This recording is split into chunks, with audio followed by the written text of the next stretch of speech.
The Osage Indian murders were a series of murders of Osage in Osage County, Oklahoma during the 1910s-1930s. Newspapers described the increasing number of unsolved murders and deaths among young adults as the Reign of Terror. Most took place from 1921 to 1926. Some 60 or more wealthy, full-blood Osage persons were reported killed from 1918 to 1931. Newer investigations indicate that other suspicious deaths during this time could have been misreported or covered-up murders, including those of individuals who were heirs to future fortunes. Further research has shown that the death toll may have been in the hundreds. The Osage people, originally from the Ohio Valley, were forced to migrate westward over centuries due to pressure from European settlers and the U.S. government.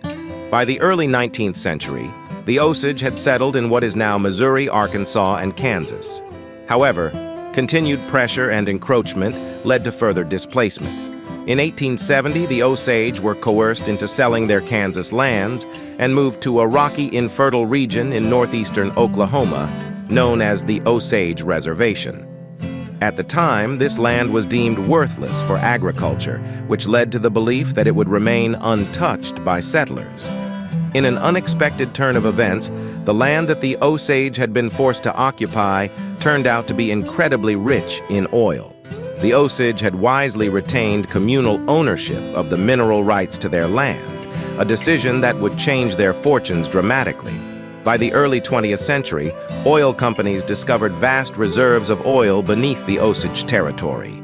As a result, the Osage Nation leased their land to oil companies in exchange for substantial royalties. These royalties, known as head rights, were distributed among the Osage people, making them extraordinarily wealthy. By the 1920s, the Osage were the richest people per capita in the world. This sudden influx of wealth transformed their lives, allowing them to build grand homes, purchase luxury cars, and enjoy a high standard of living. Despite their wealth, the Osage were not free from the racial prejudices that permeated American society at the time. Many white Americans, including government officials, viewed Native Americans as incapable of managing their own affairs. This paternalistic attitude led to the establishment of a guardian system in 1921. Under this system, Osage individuals deemed incompetent by the government were assigned white guardians, usually local businessmen, politicians, or other influential figures. These guardians had extensive control over the finances of their wards, including the power to approve or deny any expenditure.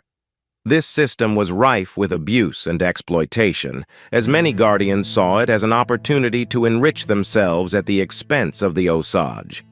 The combination of immense wealth and systemic exploitation created a precarious situation for the Osage. Their prosperity attracted the attention of unscrupulous individuals who sought to gain control of their wealth through any means necessary. The guardian system provided a legal framework for this exploitation, but for some, it was not enough. By the early 1920s, a series of mysterious deaths and outright murders began to plague the Osage community. These incidents were often disguised as accidents or natural causes, but the sheer number and suspicious circumstances surrounding them raised alarms. The victims were primarily those with significant head rights, and the beneficiaries were often their guardians or those connected to them. The legal and social climate of the time also played a significant role in the unfolding of the Osage murders. Law enforcement in the region was often corrupt or inept, and the local judicial system was biased against Native Americans. This made it easy for those responsible for the murders to escape scrutiny and prosecution. Additionally, the racial prejudices of the era meant that the plight of the Osage received little attention from the broader American society. Against this backdrop of wealth, racial prejudice, and systemic exploitation, the Osage murders began in earnest. What started as isolated incidents soon revealed a chilling pattern of calculated violence. The perpetrators, often those in positions of trust and authority, used their power to orchestrate a series of murders aimed at seizing the wealth of the Osage people. The initial phase of the Osage murders began with the death of Anna Brown in May 1921. Anna, a member of the Osage Nation, was found dead in a ravine. Her body showed signs of having been beaten and shot in the head. Despite the suspicious nature of her death, the local authorities were quick to dismiss it as an alcohol-related incident and conducted a cursory investigation. Shortly thereafter, more members of the Osage community began to die under similarly suspicious circumstances. One of the most notable cases was that of Charles Whitehorn, who was found shot in the head near Pawhuska, Oklahoma. Around the same time, Anna Brown was killed. Like Anna's case, Whitehorn's death was not thoroughly investigated, raising further suspicions. Another recorded murder was that of Henry Roan in January 1923. Roan was found dead in his car with a headshot. What made Roan's case particularly alarming was his close connection to William Hale, a prominent local cattleman. Hale had taken out a significant insurance policy on Roan's life, making him the primary beneficiary. The connection between Roan's death and Hale raised suspicions, but local law enforcement again failed to conduct a thorough investigation. The pattern of murders, combined with the beneficiaries of the victims' wealth, suggested a broader and more sinister conspiracy. The killings escalated dramatically with the deaths of members of the Smith family. Rita Smith, another wealthy Osage, and her husband William Smith were killed in March 1923 when their home was destroyed by an explosion. Their deaths were soon followed by the poisoning of Rita's sister, Minnie Smith, adding to the growing list of mysterious Osage deaths. The Smith family murders were particularly egregious and further highlighted the extent of the conspiracy. The frequency and brutality of the murders made it increasingly difficult to ignore the possibility of a coordinated effort to eliminate wealthy Osage individuals.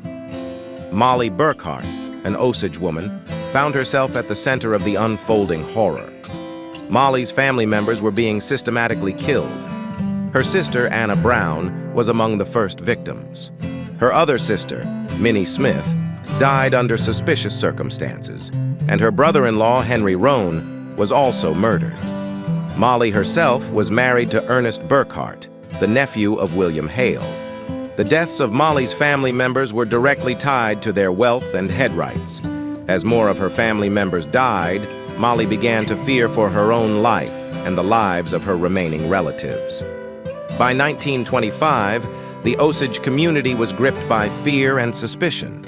The sheer number of deaths and the lack of serious investigation by local authorities led the Osage to seek help beyond their immediate jurisdiction. They appealed to the federal government, leading to the involvement of the Bureau of Investigation, the precursor to the FBI. By the mid-1920s, the Osage community was desperate for answers and justice. Local authorities had proven ineffective, and many were suspected of being complicit in the crimes. The Osage Tribal Council took the bold step of reaching out to the federal government for assistance. In response, the Bureau of Investigation, under the leadership of a young J. Edgar Hoover, took on the case. Hoover was eager to establish the credibility of his new agency and saw the Osage case as an opportunity to demonstrate its effectiveness. He assigned Tom White, a former Texas Ranger known for his integrity and tenacity, to lead the investigation. White assembled a team of undercover agents, including John Wren, one of the first Native American agents in the Bureau. The investigation team faced numerous challenges from the outset. The local community was tight-knit, and there was widespread fear and mistrust. The agents had to navigate a complex social landscape where many potential witnesses were either too scared to speak or were actively being silenced. To overcome these obstacles, the team employed undercover tactics, posing as cattlemen, insurance salesmen, and other roles to gather information discreetly. Tom White and his team meticulously pieced together evidence through interviews, surveillance, and infiltration. They focused on the connections between the victims and potential beneficiaries of their wealth. A pattern emerged, pointing to a systematic effort to eliminate wealthy Osage individuals and transfer their head rights to others, often through murder or fraudulent means.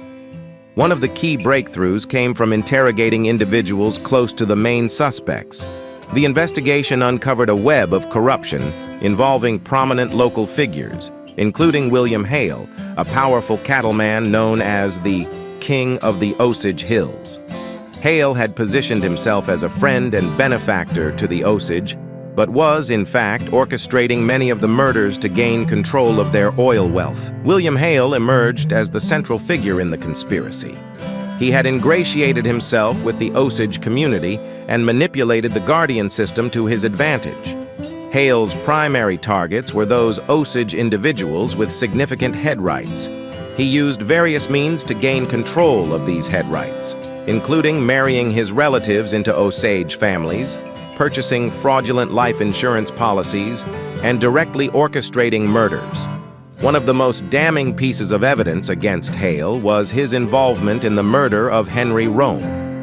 Hale had taken out a large life insurance policy on Roan, with himself as the beneficiary, shortly before Roan was killed. This, along with other evidence, linked Hale directly to the murder and exposed his broader scheme.